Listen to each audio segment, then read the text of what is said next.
Автопробег, праздничный концерт и молодежный квест. На полуострове с размахом отметили День крымско-татарского флага. Днем участники автопробега со всего полуострова встретились у подножия Белой скалы. Украшенные национальной символикой, они проехали до Гагаринского парка в Симферополе. Уже здесь их гостей ожидала большая развлекательная программа. Выступление звезд крымско-татарской эстрады, крымско-татарская кухня и квест от телеканала «Милет». О подробностях праздника продолжают наши корреспонденты. Длинная колонна машин в самом сердце Крыма у подножия Белой скалы. Отсюда стартует автопробег 2019, посвященный Дню крымско-татарского флага. Собираясь здесь с ребятами, мы показываем красоту нашего флага. Пусть о нем знает весь мир. Автопробег на полуострове проводится уже 9-й год подряд. В этот раз машины начинают свой путь из Белогорска. Тут действительно степь примыкает к горам.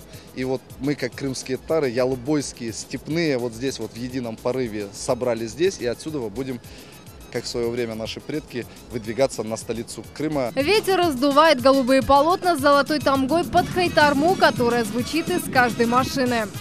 От Белой скалы до Гагаринского парка более 100 машин со всего полуострова уже готовы преодолеть путь в 50 километров.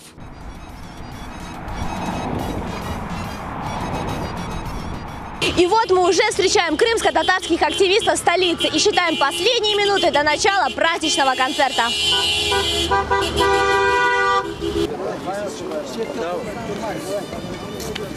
Гостей праздника встречают артисты Крыма. Хайтарму исполнил совместный ансамбль народного танца.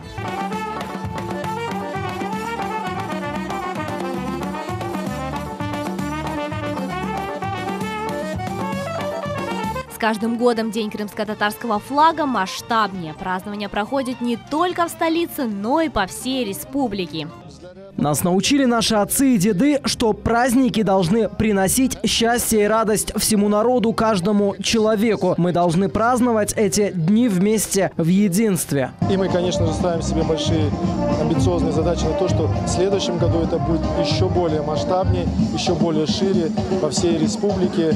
И с каждым разом все больше и больше людей присоединяются к этому великолепному большому празднику. В Крыму День крымско-татарского флага отмечают с 1991 года. Инвер Эмираджиев вспоминает, в первые годы празднования Дня флага, как и сегодня, инициатором была молодежь. Всем надо участвовать в таких мероприятиях подобных и показывать всю прелесть нашего народа. А здесь открылась тематическая ярмарка. Фески, посуда и маленькие куклы в национальных нарядах. Борис Левадовский привез коллекцию амулетов и оберегов. К своему столу завлекает покупателей красивой музыкой.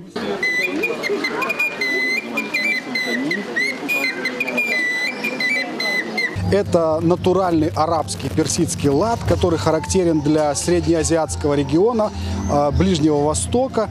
Вот. Он взывает к зову предков и традиционный для этого региона. Среди жителей республики прошел квест на знание истории, культуры и традиций крымско-татарского народа. Конкурс организовал телеканал «Милет». В нем приняло участие 7 команд. Задания были раскиданы по всему парку.